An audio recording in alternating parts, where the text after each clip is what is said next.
Puducherry union பிரதேசம் பர்கூர் இடத்தில் புயல் பாதிப்பு குறித்து மத்திய குழுவினர் ஆய்வு மேற்கொள்ளும் அண்மை செய்தி இது. பர்கூர் பகுதியில் துணை மின் நிலையம், விவசாய நிலங்கள் மற்றும் குடியிருப்பு பகுதிகளில் மத்திய குழுவினர் தீவிரமாக ஆய்வு மேற்கொண்டு வருகின்றனர் எனும் அண்மை செய்தி. புயல் பாதிப்பு தொடர்பாக என்ன சேதங்கள் ஏற்பட்டிருக்கிறது, பெஞ்சல் புயல் சேதங்கள் குறித்து புதுச்சேரியின் பல்வேறு பகுதிகளில் மத்திய குழுவினர் நேரில் ஆய்வு. இது குறித்து நமது குமுதம் செய்தியாளர் அக்பர் தரும் தகவல்களை கேட்கலாம்.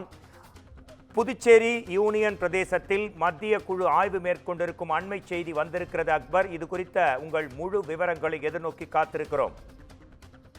வணக்கம் மோகன்ராஜ். புதுச்சேரியில் புயல் வெள்ளத்தால் பாதிக்கப்பட்ட பகுதிகளை மத்திய குழுவினர் தற்போது பார்வையிட்டு வருகின்றனர். புதுச்சேரியில் கடந்த 30ஆம் தேதி பெஞ்சல் புயல் காரணமாக ஒரே நாளில் 48.4 சென்டிமீட்டர் மழை பெய்தது. புதுச்சேரி மாநிலம் முழுவதும் மழைநீர் சூழ்ந்து வெள்ளக்காடாக மாறியது.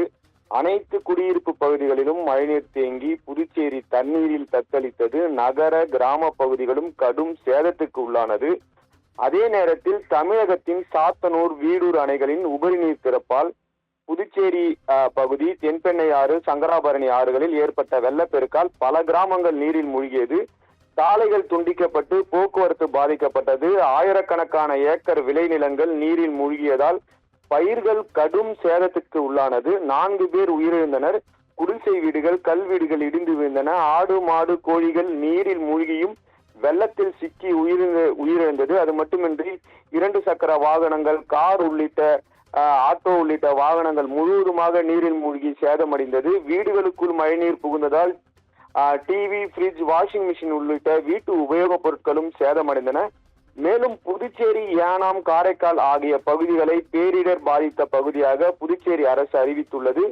மழை நிவாரணமாக ரேஷன் அட்டைகளுக்கு 5000 அறிவிக்கப்பட்டது. மழை சேதங்களை மறுசீரமைப்பு செய்ய ரூபாய் 600 கோடி நிதி வழங்க வேண்டி பிரதமருக்கு முதலமைச்சர் ரங்கசாமி கடிதம் எழுதிய நிலையில் மத்திய அரசு புயல் சேதத்தை பார்வையிட்டு மத்திய குழுவை அனுப்புமாறு புதுச்சேரி முதலமைச்சர் ரங்கசாமி மத்திய அரசிடம் கேட்டுக்கொண்டார். இதையடுத்து நேற்றைய முன்தினம் சென்னை வந்த மத்திய குழுவினர் கடலூர், கள்ளக்குறிச்சி, விழுப்புரம் உட்பட பல்வேறு மாவட்டங்களில் வெள்ள பாதிப்புகளை ஆய்வு செய்தனர். அதனைத் தொடர்ந்து இன்று மற்றும் நாளை என 2 நாட்கள் மத்திய இணை செயலாளர் ராஜேஷ் குப்தா தலைமையில் மத்திய குழு புதுச்சேரியில் புயல் மழை சேதத்தை ஆய்வு செய்ய உள்ளது. அதன்படி தற்போது புதுச்சேரியில் மத்திய குழு ஆய்வை துவங்கியுள்ளது. புதுச்சேரி பாகூர் துணை மின் நிலையத்திற்கு வந்த மத்திய குழுவிற்கு புதுச்சேரி அரசு சார்பில் மாவட்ட ஆட்சியர் குலோத்துங்கன் வரவேற்பு அளித்தார். அதனைத் தொடர்ந்து 2 பிரிவுகளாக பிரிந்து புதுச்சேரியில் ஆய்வு செய்தனர். முதல் குழு புதுச்சேரி நகராட்சியில் பாதிக்கப்பட்ட பகுதிகளை ஆய்வு செய்து வருகிறது. 2வது குழு பாகூர், இருளன் சந்தை உள்ளிட்ட பகுதிகளிலும் துணை மின் நிலையம் மற்றும் வயல்வெளிகளிலும் ஆய்வு மேற்கொண்டனர். தொடர்ந்து டிஎன் பாளையம், மலட்டாறு பகுதிகளிலும் பாகூர் தாலுகா, முள்ளோடை, கொம்மன், தான்மேடு, பரிக்கல்பட்டு, பாகூர், சோரியாங்குப்பம், குருவிநத்தம், மணமேடு, பனையடி குப்பம், பண்டசோழநல்லூர் உள்ளிட்ட பகுதிகளையும் பார்வையிட்டு மக்களிடம் குறைகளை கேட்க உள்ளனர். அதனைத் தொடர்ந்து ஆளுநர் மாளிகையில் துணைநிலை ஆளுநர் கைலாசநாதனுடன் ஆலோசனையில் ஈடுபட உள்ளனர்.